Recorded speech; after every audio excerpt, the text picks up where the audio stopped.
शराब घोटाले मामले में ईडी की जांच का सामना कर रहे आम आदमी पार्टी के दो कद्दावर नेता और दिल्ली के सीएम अरविंद केजरीवाल के राइट और लेफ्ट हैंड माने जाने वाले संजय सिंह और मनीष सिसोदिया के लिए गुरुवार का दिन काफी बड़ा था, क्योंकि शराब घोटाले वाले मामले में संजय सिंह की गिरफ्तारी के बाद कोर्ट में उनकी पेशी होनी थी। तो वहीं इसी मामले में बीते 8 महीने से जेल में बंद सिसोदिया की जमानत याचिका पर सुप्रीम कोर्ट में सुनवाई होनी थी, जहां ईडी के लिहाज से उनका दिन सुप्रीम कोर्ट में बिल्कुल अच्छा नहीं रहा।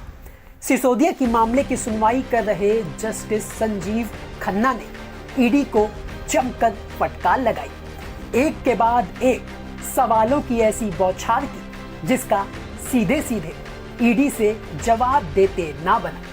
अब क्या क्या हुआ कोर्ट में, सुप्रीम कोर्ट ने ईडी से क्या क्या पूछा, ईडी ने क्या जवाब दिया, वो सब आपको विस्तार से बताते हैं। दरअसल 5 अक्टूबर को मनीष सिसोदिया की जमानत याचिका पर सुनवाई शुरू होते ही ईडी ने सिसोदिया पर 2 करोड़ से ज्यादा की रिश्वत लेने की बात कही, जिस पर मामले की सुनवाई कर रहे जस्टिस संजीव खन्ना ने ईडी को कड़ी फटकार लगाते हुए सवालों की झड़ी लगा दी और आपकी दलील अनुमान है, ये सब सबूतों पर आधारित होना चाहिए, वरना अदालत में क्रॉस क्वेश्चनिंग होने पर यह केस 2 मिनट में गिर जाएगा।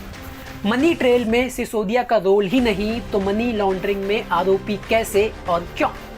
सरकारी गवाह के बयान पर कैसे भरोसा करेंगे? क्या एजेंसी ने सरकारी गवाह की सिसोदिया को मिली घूस पर चर्चा देखी थी? क्या ये बयान कानून में स्वीकार्य होगा? क्या ये कही कहाई या सुनी सुनाई बात तो नहीं है? आपने 2 आंकड़े लिए हैं, 100 करोड़ और 33 करोड़। ऐसे बहुत से लोग हैं जो किसी राजनीतिक दल को पैसा दे सकते हैं। आपको कैसे पता चलेगा कि वो शराब से जुड़ा हुआ है? सीबीआई की चार्जशीट में कहा गया कि ये 100 करोड़ है। ईडी की चार्जशीट में ये रकम घटकर 33 करोड़ रह गई। दिनेश अरोड़ा जो स्वयं प्राप्त करता है, सबूत कहाँ है? क्या दिनेश अरोड़ा के अलावा आपके पास कोई दूसरा सबूत है? अब ईडी ने सुप्रीम कोर्ट के इन सवालों का जवाब देते हुए क्या कहा, जरा वो भी सुन लीजिए। नई शराब नीति कुछ लोगों को लाभ पहुंचाने के उद्देश्य से बनाई गई थी। टिकट बुकिंग और होटल बुकिंग से पता चलता है कि विजय नायर हैदराबाद गए थे। हमारे पास एन्क्रिप्टेड व्हाट्सएप मैसेज है। आरोपी बात करने के लिए सिग्नल ऐप का इस्तेमाल करते थे, जिसे ट्रेस नहीं किया जा सका है। फैक्ट ये है कि ये नोट नष्ट हो गया था। सौभाग्य से हमें ये किसी अन्य शोध से मिला, लेकिन इससे साफ पता चलता है कि इसमें कुछ ऐसा है जिसे वे देखना नहीं चाहते थे।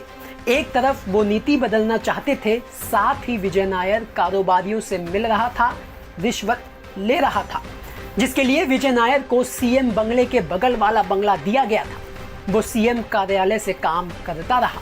वो ऐसा व्यक्ति है जो आम आदमी पार्टी से जुड़ा है, इसलिए अगर कोई कहता है कि वो डिप्टी सीएम से जुड़ा है तो देखें कि वो कैसे काम कर रहा है। और नीति को सार्वजनिक डोमेन में रखे जाने से पहले उसके पास उसकी रिपोर्ट थी। इस पर सुप्रीम कोर्ट ने सीबीआई ईडी उन लोगों के हैं जो पहले आरोपी थे और अब आपके गवाह बन गए हैं। अप्रूवर के बयान के अलावा क्या आपके पास कोई दूसरा सबूत है? आपको घटनाओं की एक सीरीज एस्टैब्लिश करनी होगी। अपराध की इनकम कहाँ है? सिसोदिया को मनी लॉन्ड्रिंग एक्ट के तहत कैसे लाए?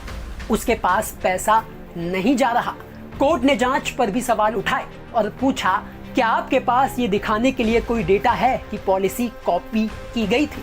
सिर्फ अप्रूवर के बयानों के आधार पर कहा जा रहा है कि रिश्वत दी गई थी। आपके मामले के अनुसार मनीष सिसोदिया के पास कोई पैसा नहीं आया, तो लिकर ग्रुप से पैसा कैसे आया? हमें ऐसा नहीं लगता कि मनीष सिसोदिया इन सब में शामिल है। विजय नायर है, मतलब जिस मनीष सिसोदिया को ईडी ने कोर्ट के कटघरे में खड़ा किया था, अब उसी सिसोदिया को लेकर कोर्ट ने ही ईडी पे ऐसे सवाल दाग दिए और उल्टा उन्हें ही कटघरे में खड़ा कर दिया। लेकिन हैरानी की बात यह है कि इसके बावजूद भी कोर्ट ने सिसोदिया को जमानत नहीं दी। अब देखने वाली बात यह होगी कि क्या 12 अक्टूबर को होने वाली सुनवाई में सुप्रीम कोर्ट सिसोदिया को जमानत देता है या उल्टा ईडी कुछ नए सबूतों के साथ सिसोदिया को ही आरोपी ठहरा देती है। ये देखने वाली बात होगी। Bureau report,